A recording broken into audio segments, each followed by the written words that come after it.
और इन्होंने शुगर पर विजय पा लिया। कितना इंसुलिन था? 60 यूनिट इंसुलिन था सरोज हमारे शुक्ला जी का। एयरफोर्स में पहले सेवा दे चुका। अब मात्र 5 दिनों में इंसुलिन से पूरी तरह से फ्री हो चुके। और डायबिटीज कितनी मिली अभी? इंसुलिन और सब एलोपैथी की दवा बंद करके 87। यही आंवला, एलोवेरा, गिलोय और खीरा, करेला, टमाटर का जूस पिलाते हैं। ये आंवला 100 साल तक की लंबी आयु देता है। और जो हमारे जो शुक्ला जी की तरह दिनेश ठाकरे जी ने भी ये भी विजेता हो गए हैं मधुमेह के। कितनी यूनिट लग रही थी? मेरा 40 यूनिट लग रहा था। 40 यूनिट लग रही थी। तो आंवला नवमी है आज। तुमको देखो आशीर्वाद दे दिया प्रकृति का। और देखो कितना बढ़िया बढ़िया आंवला लग रहा है। और ये छोरा भी हमारा जबरदस्त है, हैं? भाई देखो ये ना, ये च्यवनप्राश बेटा, ये रोज दंड बैठक लगाता है। पहले इसका 40 किलो वजन हो गया था। क्या नाम है? सुशांत। और अब ये तेरे लिए उपहार है। 51 बेशकीमती जड़ी बूटियों से बना हुआ है ये। जैसे महर्षि च्यवन ऋषि ने बताया था ना, ऐसे इस आंवले के पेड़ के नीचे आपको आंवले का आशीर्वाद मिल रहा आंवला नवमी पर। और ये कैसे बनाते? आंवले को लेकर के उसका पेस्ट करके उसको गाय के घी में, ये पतंजलि गाय का घी, शुद्ध गाय के घी में उसको भूनते हैं। शुद्ध गाय के घी में उसको भून करके और ऐसे पिष्टी तैयार हो जाती है। फिर इस पिष्टी को भून करके अच्छे से जब ये घी छोड़ देती है, तब इसमें एक च्यवनप्राश का क्वाथ होता है। उसमें जीवा, करिष्पक, मेदा, महामेदा, काकोली, क्षीर काकोली, सारे आयुर्वेद के तत्व होते हैं। और उन सारे तत्वों का क्वाथ बना करके फिर उसमें खांड में या जैगरी में, ये खांड है, ये खांड भी हमने पूरे देश को उपलब्ध करा दिए। और खांड या जैगरी में फिर इसकी चाशनी बना करके सारे च्यवनप्राश के जितने भी क्वाथ है, क्वाथ द्रव्य है, दशमूल भी है, उसमें अष्टवर्ग भी है, और उसकी चाशनी बना करके फिर ऊपर से प्रक्षेप डालते हैं। इसमें दालचीनी, इलायची है, इसमें जावित्री है, इसमें लौंग है, और सारे इसके अंदर ये सारे घटक द्रव्य है। और उसको ऐसे डालते हैं थोड़ा थोड़ा। और इसमें आप ड्राई फ्रूट्स भी डाल सकते हैं। हम तो इसके अंदर वंशलोचन भी डालते हैं और सारी वो जीवनी औषधियाँ जिससे आपकी इम्यूनिटी अच्छी होती है। ओहो, ये तो गजब बन गया। अब इसको ऐसे डाल करके अच्छे से घोटते हैं। वैसे ऐसे से भी घोटते हैं। और एक ये है घोटने के लिए। दूसरा देखो, इसको हटाओ आराम से। इसको अब ऐसे घर में तो आप ऐसे भी घोट सकते हैं, ऐसे भी घोटा मार सकते हैं इसका, है ऐसे ऐसे। और इसमें फिर ऊपर से डालते हैं केसर। ये पतंजलि का केसर भी हमने पूरे देश को उपलब्ध कराया। और ये कश्मीरी केसर है, कश्मीरी केसर। अब इसमें इसको थोड़ा पाउडर कर देते हैं ना, तो अच्छे से इसमें घुल जाता है। और ये देखो, ये पाउडर किया हुआ है, ये डाल दिया। और ये आपको इस पतंजलि के च्यवनप्राश में ये मिलेगा। ये खाली प्रदर्शन की बात नहीं है, खाली दिखा नहीं रहे। यही च्यवनप्राश आपको हम उपलब्ध कराते हैं आपके लिए, आपके बच्चों के लिए, आपकी लंबी आयु के लिए, आपकी इम्यूनिटी के लिए, बीमारियों से लड़ने के लिए। आपने अपने शरीर को दवा खा खा करके दवा खाना बना लिया, सिंथेटिक दवाइयाँ, सिंथेटिक विटामिन, और ये चारों तरफ रेडिएशन, पोल्यूशन, इन सब के कारण से आपकी जीवनीय शक्ति नष्ट हो गई है। उस जीवनीय शक्ति को बढ़ाने के लिए ये च्यवनप्राश है। पहले आंवले की पिष्टी बनाई, फिर क्वाथ बनाया, फिर उसमें प्रक्षेप डाला, केसर आदि डाली। और ये च्यवनप्राश अमृत रसायन इसी से बनाते हैं। केसर वाला, बिना केसर वाला भी। ये शुगर वालों के लिए च्यवनप्रभा, डायबिटीज वाले पेशेंट्स के लिए। और ये गुड़ वाला च्यवनप्राश ये बच्चों के लिए बालप्राश। और हाँ, अब इसमें आंवला का मुरब्बा, आंवले की कैंडी, वो भी आंवले को गोंद करके, ये आंवला है ना, इस आंवले को अच्छे से ऐसे ये गोंद देते हैं। और गोंदने के बाद ऐसे इसको अच्छे से जब ऐसे गोंद देते हैं और इसको रात भर पानी में भिगो देते हैं, थोड़ा सा चूने का पानी डाल करके भिगो देते हैं, तो थोड़ी और खटास कम हो जाती है। और उसके बाद इसको ऐसे ही चाशनी के अंदर डाल दिया है और इससे फिर बन जाता है मुरब्बा। ये आपको मुरब्बा भी पतंजलि से उपलब्ध कराते हैं। ये भी गजब है। हाँ, ये जो मुरब्बा है ना, ये ऐसे ही बनता है। फिर ये थोड़े दिन के बाद ऐसे इसका कलर ऐसे हो जाता है। थोड़ा कभी कभी काला भी पड़ जाता है, लेकिन वो तो एक नैसर्गिक प्रक्रिया है। तो यही सेम मुरब्बा, ये मुरब्बा और इस मुरब्बे में कोई फर्क नहीं है, बस इतना ही फर्क है। ये थोड़ी दिन पहले बना हुआ था, ये अभी बना हुआ है। और थोड़ी दिन के बाद ये भी ऐसा ही हो जाएगा। तो ये आंवले का मुरब्बा। फिर आंवले की कैंडी, आंवले की कैंडी भी ऐसी बनाते हैं। ये मीठी वाली कैंडी है। तो मीठी वाली कैंडी के लिए इसको चाशनी में, अभी इसी को फोड़ दिया तो मीठी कैंडी होगी। इसमें थोड़ा सा नमकीन डाल दिया तो ये नमकीन कैंडी हो गई। और आंवले का पेस्ट बना करके आंवले की बर्फी, ये भी गजब बनती है। ये जो है ऐसे आंवले का फिर पेस्ट बनाया, थोड़ा गाय के घी में इसको भून लिया और भून करके फिर ये भी गजब है। हाँ, तो ये आंवले की बर्फी बन जाती है। अब इसको, अब क्या गजब टेस्ट है इसका। इसका हलवा भी जबरदस्त बन जाता है। हमने आंवले का अचार भी बना रखा है। और हाँ, इसमें चलाओ भाई, इसको थोड़ा गर्म करो, गर्म करके ठंडा करो। और इसमें कलौंजी डाली, ये इसमें कलौंजी डाल रहे हैं, इसके अंदर थोड़ी सी मेथी डाल रहे हैं, इसके अंदर थोड़ी सी अजवाइन भी डाल दी है, इसमें राई भी डाल दी है। हाँ, और थोड़ी सी काली मिर्च और थोड़ी सौंफ, ये सब चीजें डाल करके, थोड़ा जीरा, और हाँ, हल्दी तो बहुत जरूरी है। जो खाएगा हल्दी वो रहेगा हेल्दी। और फिर ये सब चीजें डाल करके इसमें पतंजलि का गरम मसाला भी डाल देते हैं।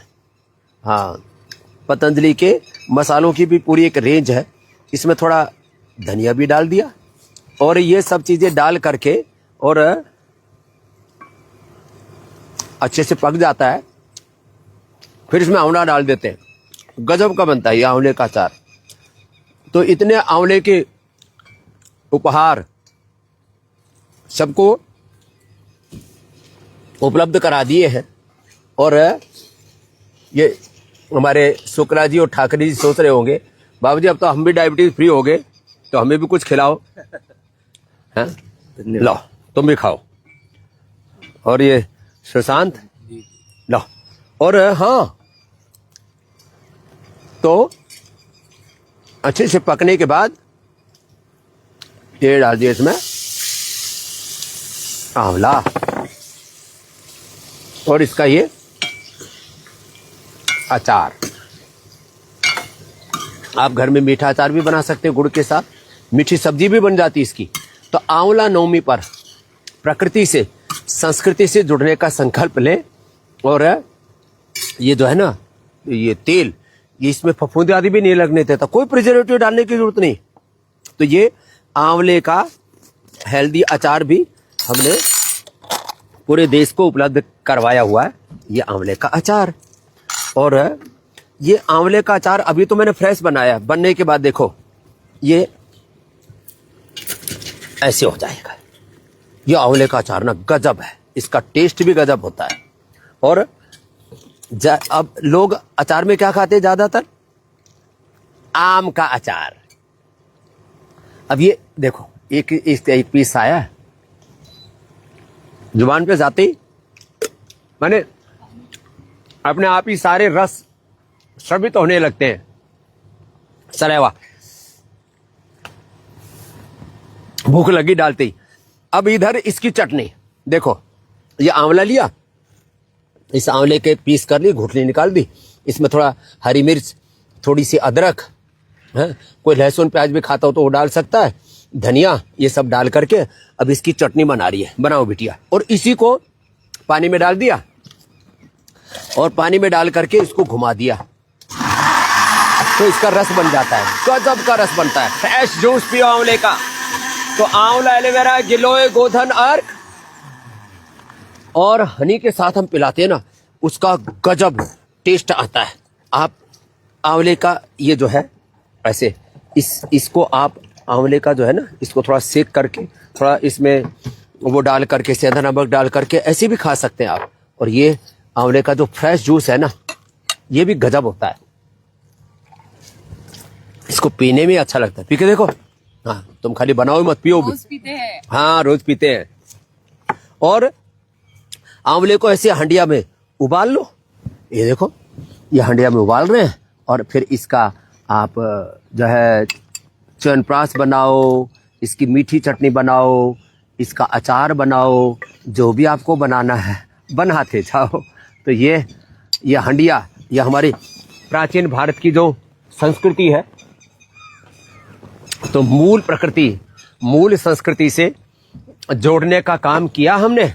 इधर जो है ये कैंडी बन गई, इधर नमकीन कैंडी बन गई, मुरब्बा, और ये च्यवनप्राश तो गजब बनाया साहब। तो कड़छी दो भाई। तो ये जो है ना, ये जो च्यवनप्राश है ना, इसको गरम गरम खाने का तो जो टेस्ट है ना। ए बच्चे थोड़ा तो रोज दंड बैठक लगाता है, आराम आराम से खाना, जीभ नहीं जल जाए। हाँ, तो ये खाने लायक है ना, ज्यादा तेज गरम तो नहीं है, ठीक है। तो इसका जो टेस्ट है ना, आप घरों में फ्रेश बना सकते हो। अब कोई कहे जी कौन इतना झंझट करे जी, सारी जड़ी बूटियां इकट्ठी करो, काढ़ा बनाओ, फिर उसकी चाशनी बनाओ, फिर उसमें आंवले का पेस्ट बना करके डालो, तो फिर पतंजलि च्यवनप्राश ले आओ, इसी को खाओ और सारे देश को। ये तो गजब हो गया। जो फ्रेश खाने का टेस्ट है वही उसका भी टेस्ट है, है? जो बॉक्स का टेस्ट है वही इसका भी। लेकिन इस फ्रेश का थोड़ा और ज्यादा उभर करके आता है ना, सच में। आज मैंने च्यवनप्राश खा लिया ना, कई दिन की ताकत आ जाएगी इसमें। हाँ, उधर प्रीति तो सोच रहे बाबा जी हमको भी तो खिला दो, इधर आओ, मुंह में पानी आ रहा है। और ये 20 साल का तो इसका बच्चा है, IIT खड़गपुर में है, देश में हाँ। पहला आया है, वो भी योग और करता है बाबा जी। देखो एक खास बात, योग करने वाले हेल्दी रहते हैं और बूढ़े नहीं होते। उसका भी प्रमाण जो है वो प्रीति है, प्रीति और सुदर्शन। लो खाओ, दोनों पति पत्नी खाओ। क्या गजब है साहब। तो ऐसे ही पूरे देश को हम ये सब बताते रहते हैं, और क्या गजब है ना, गजब है। हाँ, गरम खाने का मजा ही कुछ अलग है। ऐसे आप असली च्यवनप्राश खाना, च्यवनप्राश के नाम पर धोखा नहीं खाना, च्यवनप्राश के नाम पर मीठी चटनी मत खाना, च्यवनप्राश के नाम पर ऐसी कूड़ा कचरा खाते हैं कि च्यवनप्राश खाएंगे तो जवान हो जाएंगे च्यवन ऋषि की तरह। च्यवन ऋषि बूढ़ा था, जवान हो गया था। अब बाजार से जो कचरा च्यवनप्राश लाते हैं, उस खतरे को खा करके जवान भी बुढ़े हो जाते हैं। इसलिए आपको असली च्यवनप्राश खाना है, या तो अपने घर में बनाइए या पतंजलि का बना हुआ च्यवनप्राश 51 बेश कीमती जड़ी बूटियों से बना हुआ ये च्यवनप्राश घर में लाइए। ये इतना ही पवित्र है जितना आपको हमने यहाँ बना करके दिखाया है। तो आज सरदार वल्लभ भाई पटेल की भी जयंती है। हम स्वदेशी का संकल्प लें। हम स्वदेश की बनी हुई रेसिपी है। ये च्यवनप्राश एंटी एजिंग है। ये च्यवनप्राश इम्यूनिटी बूस्टर है। ये च्यवनप्राश लॉन्गेविटी के लिए है। ये च्यवनप्राश पावर के लिए है। तो पावर के लिए, लॉन्जेविटी के लिए, इम्यूनिटी के लिए, एंटी एजिंग के लिए, बूढ़ों को जवान बनाए रखने के लिए, सब बीमारियों से बचने के लिए च्यवनप्राश आपके जीवन का सबसे बड़ा टॉनिक है। इसको घर में लाइए, आप खाइए, औरों को खिलाइए। आप सबको आंवला नवमी की बहुत बहुत शुभकामनाएं। और देखो पूरे आंवले यहाँ पर चारों तरफ लदे हुए आपको अपनी ओर बुला रहे हैं। लौटो प्रकृति की ओर, लौटो संस्कृति की ओर। Back to basic, back to nature, back to Ayurveda, back to yoga.